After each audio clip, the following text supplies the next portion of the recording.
Court से भी हम लोग नाउम्मीद हैं। वर्गीकरण स्टार्ट हो तो सुप्रीम कोर्ट से हो। क्या कभी सुप्रीम कोर्ट, हाई कोर्ट ने हमारे बारे में ईमानदार से सोचा है? सुप्रीम कोर्ट के जरिए इस आरक्षण को, जातिगत आरक्षण को खत्म करने की शुरुआत की गई है कि जो पार्टियां वहां बैठ के कहती है कि हम संविधान को बचाने आए हैं, हम संविधान के समर्थक हैं, उनके मुखौटे भी साफ होने चाहिए कि क्या वो SC ST OBC के लोगों के जब उनकी हकमारी होती है, उनको हिस्सेदारी मिलने की बात होती है, उनके साथ है या नहीं है। जब तक इस देश में महापुरुषों का सपना पूरा ना आ जाए, जब तक इस देश में बेगमपुरा राज जैसी व्यवस्था ना हो जाए, जब तक इस देश में संविधान पूर्ण से लागू हो जाए, तब तक हम लोगों को रुकना नहीं है। आने वाली पीढ़ियां जितना सवाल मुझसे पूछेंगी, इतना आपसे भी पूछेंगे। मेरी बात को आप याद रखें। जंग में कागजी अफतार से क्या होता है, हिम्मतें लड़ती हैं तादाद से क्या होता है। मैं आज के इस पावन अवसर पर बहुजन समाज में जन्मे सभी संतों, गुरुओं और महापुरुषों को नमन करता हूं। पहले ही जो है विषय यह है कि भारत राष्ट्र, भारत का संविधान एवं मानव अधिकार आरक्षण हिस्सेदारी के लिए संवैधानिक भारत राष्ट्र का नव निर्माण करना। तो मैं इसमें बस इतना ही कहना चाहता हूं, मैं चाहता हूं ये हो, लेकिन इसको तैयार करने, इसको बनाने की, इस सपने को पूरा करने की शक्ति भारतीय संविधान के कारण ही लोकतांत्रिक व्यवस्था में जब तक सत्ता में हम लोग नहीं आएंगे, तब तक इस तरह के भारत के निर्माण की उम्मीद करना, ये सपना तो अच्छा है लेकिन पूरा नहीं हो सकता। इस बार जब पार्लियामेंट में बजट पेश हुआ तो वो ऐसा था बजट कि जैसे किसान मजदूर रात में थक के आके सो जाता और सपने में महसूस करता है कि कोई मसीहा आएगा, कोई परिवर्तन होगा, हमारी जिंदगी बदल जाएगी। रात में सपने में रहता है, क्योंकि थका हुआ रहता है, डीप स्लीप होती है, गहरी नींद आती है, सुबह उठ के उसको याद आता है कि उसको काम पे जाना होता है और भारत में कुछ बदला नहीं होता है। वो आप में उसकी स्थिति ऐसी होती है, उसको अपने बच्चों का पेट पालना होता है, फीस के लिए पैसों की जरूरत होती है, अगर अच्छे स्कूल में पढ़ा रहा है, इलाज के लिए पैसों की जरूरत होती है, तमाम तरह की बुनियादी सुविधा की जरूरत होती है। हर बार बजट से इस देश का बहुजन समाज ऐसे ही ठगा गया है, क्योंकि हमारा कोई भी दल इस देश की राष्ट्रीय राजनीति में मुख्य भूमिका में उस तरह नहीं आ पाया कि वो सत्ता में उस तरह स्थापित हुआ हो कि केंद्र की सत्ता उन्होंने चलाई हो। इस कारण जो है, जो होना चाहिए था देश में, वो लागू नहीं हुआ। साथ साथ अन्य पिछड़ा वर्ग OBC की जातीय जनगणना कर उनकी जनसंख्या अनुसार आरक्षण।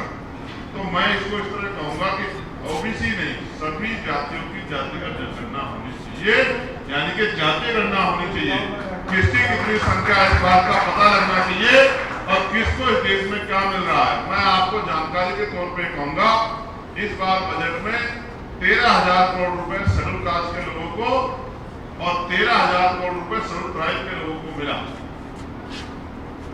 26,000 करोड़। और देश का मुख्य बजट क्या था? 48 लाख करोड़।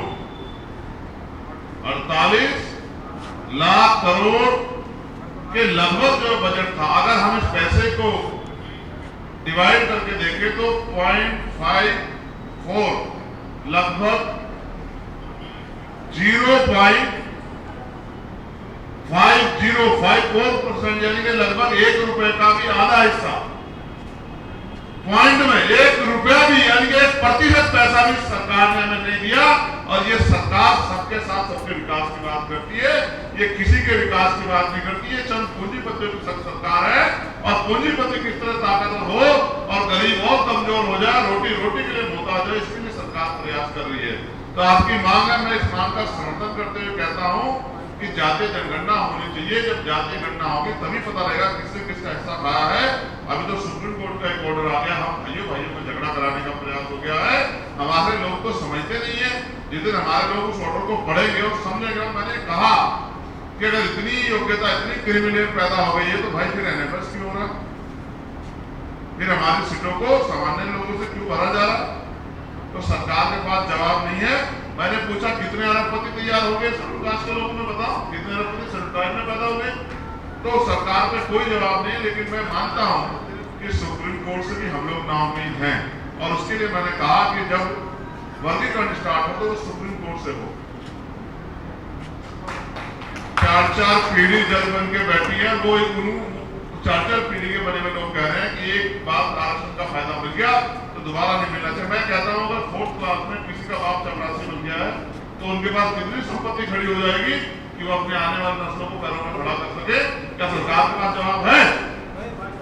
और अगर चेक करना हो तो सबसे निचले पायदान पे देखो, जो सफाई कर्मचारी का काम है वो भी नौकरी सरकार सबकी नहीं दे रही। उस नौकरी में भी ठेकेदारी की सुविधा और तमाम तरह से आउटसोर्सिंग है, वहां भी पक्की नौकरी नहीं मिली। ये सरकार का चरित्र है। इसलिए मैं मानता हूं कि इन खतरों से भी हमें सावधान रहना पड़ेगा। और मैं यहाँ ये भी कहूंगा, अभी हमारे लोगों ने एक भारत बंद की घोषणा भी कर दी है अभी तक, क्योंकि हम लोग उस पर रिसर्च कर रहे हैं, क्योंकि पिछले भारत बंद के खामियाजे हमने देखे कि कितने लोगों को मुकदमा, कितने लोग जेल गए। हमारे 14 नौजवान जो हैं जिनको जीवन जी के भारत देश की सेवा करनी थी, समाज सेवा करनी थी, वो बलिदान हो गए। हमें बहुत कुछ सोचना, हमारे कंधों पर जिम्मेदारी एक सब विषय इंपॉर्टेंट है, तो अभी उसमें बहुत चर्चा होने की जरूरत है। अभी मैं मीडिया के साथियों को भी कहूंगा, ये रंगमंच नहीं है, ये आने वाले भविष्य का फैसला ये हवा में नहीं हो सकता। ये फैसले के लिए बहुत समझदारी से आंदोलन चलाने पड़ेंगे। हवा में कोई भी आंदोलन का समर्थन कर दिया, तो आंदोलन चला दिया और तब खामियाजा अगर समाज को भुगतना पड़ा तो कल सवाल मेरे साथ साथ आपसे पूछा जाएगा, मुझसे ज्यादा पूछे जाएंगे कि आपसे कम पूछे जाएंगे, लेकिन सवाल सबसे पूछा जाएगा। तो हमारी जिम्मेदारी है कि इन चीजों को पहले नोटिस करें, फिर उसकी संवेदना को समझे, उसकी स्थिति को समझे और फिर फैसले लें। अभी इसमें हम लोग 3-4 दिन में मैंने जितने भी मेंबर ऑफ पार्लियामेंट जिस पार्टी के भी हैं जो इस बात से सहमत है, मैंने उनकी एक मीटिंग बुलाई और हम लोग जल्द इसमें एक बड़ा निर्णय लेंगे। हम किसी भी कीमत में अपने अधिकारों को सरकार के द्वारा लूटने नहीं देंगे। इस बात का भी मैं इस मंच के माध्यम से आपको पूर्ण विश्वास दिलाने का काम करता हूँ। साथ साथ एक मांग आपकी एक पृथक विदर्भ सहित अन्य छोटे राज्य गठन, तो मैंने कल ही पार्लियामेंट में बात उठाई थी कि छोटे राज्यों का निर्माण होना चाहिए, क्योंकि बाबा साहब अम्बेडकर ने अपनी किताब में राज्य पृथक निर्वाचन में उन्होंने लिखा है कि भाई जितना छोटा राज्य होगा उतना ही सरकार की पहुंच जो है अंतिम व्यक्ति तक होगी और उतना ही क्षेत्र विकास होगा। जिस प्रदेश में हम लोग रहते हैं, आप अन्य प्रदेशों से आए, उसकी आबादी 25 करोड़ से ज्यादा है, 25 करोड़ से ज्यादा। पूरे अगर हमारे उत्तर प्रदेश में हमारा कब्जा हो जाता बहुजन समाज के लोगों का, तो 80 लोकसभा सीटें हैं हमारे घर बगैर दिल्ली में कोई पत्ता भी नहीं ला पाता, लेकिन हम उसमें कामयाब नहीं हो पाए। वो एक बहुत बड़ा शुरुआत, हमने कल उसमें भी कहा है कि समय आ गया है कि उसको भी विभाजित किया जाए, 4 हिस्सों में विभाजित किया जाए, इससे छोटा प्रदेश बने और इधर तमाम लोगों को, उधर के लोगों को, पूर्व के लोगों को, पश्चिम के लोगों को भी, बुंदेलखंड के लोग, तमाम लोगों को जो है आगे बढ़ने का अवसर मिले, नई नौकरियां पैदा हो, सरकारी ट्यूशन बने, लोगों की जमीनों की कीमत बढ़े, लोगों को जमीन मिले, तमाम तरह के भूमि लोग हैं, ये जो संपत्ति जो भूमि जो लूट कर रखी है भूमाफिया में, ये इनसे छीन के राजराम साहब ने कहा जो सभी सरकारी हमारी उसको बांटी जाए। और भी कई सारे आपके विषय से बेरोजगारी भत्ते का हो या रोजगार की गारंटी हो या किसानों के लिए एमएसपी गारंटी हो, इन सब विषयों में आप देख रहे हैं लगातार पार्लियामेंट में अपनी बात को कर रहा हूँ। और कई जगह मैंने एक बिल भी पेश किया है, मैं आपको भी जानकारी देना चाहता हूँ। मैं समझता था बहुत दिन पहले, 1.5 साल पहले मैंने मांग की थी, क्योंकि मैं समझता हूँ कि हम अपने लोगों के प्रति ज्यादा उत्तरदायी हैं और क्योंकि हमने उनकी जिंदगी जी है तो हमें ज्यादा दर्द है अपने लोगों के लिए। हम इस बात को समझते हैं। 1.5 साल पहले मैंने गोरखपुर में पीसी करके कहा था कि भाई मैं समझता हूँ कि कुछ जातियों को अवसर उस तरह नहीं मिले, क्योंकि उनकी आर्थिक स्थिति भी और उनको शैक्षिक स्तर में भी बहुत सारे अवसर नहीं मिल रहे, क्योंकि सरकार ने स्कूल इस तरह के नहीं खोले। तो मैंने मांग की थी कि शेड्यूल कास्ट के लोगों को आपने 15% रिजर्वेशन दिया, जो कि अभी तक पूरा नहीं हुआ। लेकिन अगर आप चाहते, सरकार चाहते हर व्यक्ति आगे बढ़े, तो अलग से 5% आरक्षण की व्यवस्था ईडब्ल्यूएस में जैसे आपने 10% की व्यवस्था कराई बिना आंकड़े जुटाए, और ये मान के कि सामान्य जाति के लोग उनके रिप्रेजेंटेशन का मैं अपने मत से जो है आपने दे दिया, तो 5%, 15% से अतिरिक्त 5% आरक्षण की व्यवस्था उन जातियों के लिए कराई जाए। लेकिन हमारी बात को नहीं सुना गया, इसका मतलब सरकार सुनना नहीं चाहती और करना तो बहुत दूर की बात है। ऐसे ही मैंने मोस्ट बैकवर्ड की जातियों के लिए भी मांग की थी कि 27% मिल रहा है, 15% उन जातियों को जिनका अवसर नहीं मिला, जिनका उनको भी मौका मिलना चाहिए।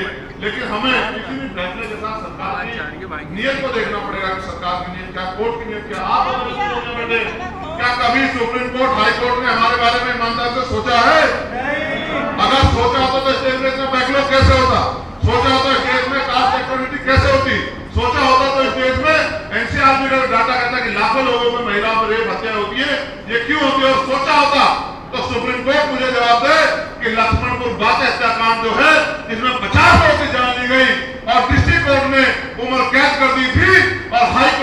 आप लोगों को बाइज्जत बरी कर दिया, तो ये सुप्रीम कोर्ट कहां मर गया था?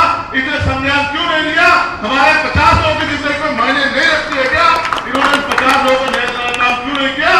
हमें समझ आता है कि क्योंकि वहां क्लोजर सिस्टम है और वहां आरक्षण व्यवस्था नहीं है, इस वजह से वहां schedule caste, schedule tribe, backward के लोगों का रिप्रेजेंटेशन नहीं है। इस वजह से वो वहां से सारे फैसले आरक्षण को लेकर कभी भी आओ हमारे खिलाफ ही आया, हमेशा हमारे खिलाफ आया। चाहे रिजर्वेशन की प्रमोशन का मामला हो या कोई भी आप आरक्षण में देखो, जैसे मंडल कमीशन तब ला रहे तभी वो कहने लगे थे कि भाई शेड्यूल कास्ट के लोगों को भी जो क्रिमिनल हो जाना चाहिए।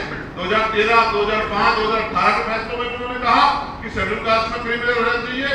तो इसका मतलब वो ये मानते हैं कि आरक्षण का अधिकार, जो आरक्षण जो व्यवस्था है और उसकी जो व्यवस्था की गई थी, जिसका आधार था सामाजिक पिछड़ापन, छुआछूत, शैक्षिक पिछड़ापन, अब वो उस आरक्षण को खत्म करने के लिए और रिप्रेजेंटेशन, प्रतिनिधित्व कितना है, मुझे ऐसा लगता है देश में सुप्रीम कोर्ट के जरिए इस आरक्षण को, जातिगत आरक्षण को खत्म करने की शुरुआत की गई है।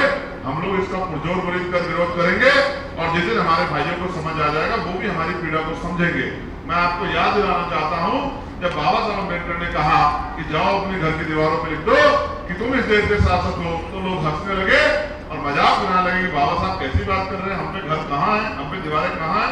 तो बाबा साहब ने कहा था, मैंने संविधान में आपके हर तरक्की की व्यवस्था कर दी है, संविधान के आधार पर चलो। आज इस देश के संविधान कुचला जा रहा है। आज जब मैं बात कह रहा हूं, हमने मांग की है, हमने निजी विधेयक पेश किया कि निजी क्षेत्रों में भी अब SC, ST के, OBC के लोगों को संख्या के आधार पर आरक्षण मिलना चाहिए। ये मांग हमने जो है पार्लियामेंट में उठाई, विधेयक पेश किया और सरकार से कहा कि इस विधेयक पर चर्चा कराए। और ये भी मुखौटे साफ होने चाहिए कि जो पार्टियां वहां बैठ के कहती है कि हम संविधान को बचाने आए हैं, हम संविधान के समर्थक हैं, उनके मुखौटे भी साफ होने चाहिए कि क्या वो SC, ST, OBC के लोगों के जब उनकी हकमारी होती है, उनको हिस्सेदारी मिलने की बात होती है, उनके साथ है या नहीं है। इसलिए कल भी मैंने सुप्रीम पार्लियामेंट में कहा कि बताओ सरकार और ये जो विपक्ष है, ये दोनों लोग अपना स्टैंड क्लियर करो कि जो सुप्रीम कोर्ट का फैसला उसको आया, उस पर आप लोग क्या सोचते हो। मैं पुनः आपसे अनुरोध करूंगा, आपने जागरूकता कार्यक्रम चलाया है, हम सब लोग इसमें आपके साथ हैं। मैं भले ही सदन में मेंबर ऑफ पार्लियामेंट हूं, लेकिन यहाँ मैं आपके बीच का आपका भाई हूँ, आपका साथी हूँ और हमेशा इसी भूमिका में मैं अपने कर्तव्यों का निर्वहन करता रहूंगा। आसान है मेरे जैसे व्यक्ति को गाली दे देना, उस पर आरोप लगा देना, लेकिन ये सच है कि चंद्रशेखर आजाद की जिंदगी जीना आसान नहीं। जब आपकी जान दांव पे लग जाए और आपको ये नहीं पता हो कि कौन सी गोली कहां से आके आपका सीना छलनी कर देगा, तब लड़ाई लड़ने में जिस तरह की कठिनाइयों का सामना करना पड़ता है, अपने भी आदमी को शक की निगाह से देखना पड़ता है, वो बहुत कठिन है, वो आसान जिंदगी नहीं है। तो मगर क्या करें, अब काम तो करना ही है, जिंदगी तो एक बार मिली है, बार बार तो नहीं मिलेगी। तो जितने भी दिन की जिंदगी है उसको लगाना है मिशन में कि आने वाली पीढ़ियां हम लोगों से प्रेरणा लेके आगे इस काम को आगे बढ़ाए। और जब तक इस देश में बहुजन राज स्थापित न हो जाए, जब तक इस देश में महापुरुषों का सपना पूरा ना आ जाए, जब तक इस देश में बेगमपुरा राज जैसी व्यवस्था ना हो जाए, जब तक इस देश में संविधान पूर्ण से लागू हो जाए, तब तक हम लोगों को रुकना नहीं है। आने वाली पीढ़ियां जितना सवाल मुझसे पूछेंगी, इतना आपसे भी पूछेंगी, मेरी बात को आप याद रखें। आने वाली पीढ़ियां किसी को माफ नहीं करेंगी, वो हर व्यक्ति से पूछेंगी जब अधिकार लूट रहे थे तो आप क्या कर रहे थे। नेशनल दस्तक की आपसे गुजारिश है कि अगर इसको बचाना चाहते हैं तो नेशनल दस्तक को सब्सक्राइब करने के लिए रेड कलर के सब्सक्राइब बटन को दबाएं, फिर बेल आइकन की घंटी दबाएं। नेशनल दस्तक को बचाने के लिए बहुत जरूरी है कि हर खबर को शेयर करें, लाइक करें, कमेंट जरूर करें।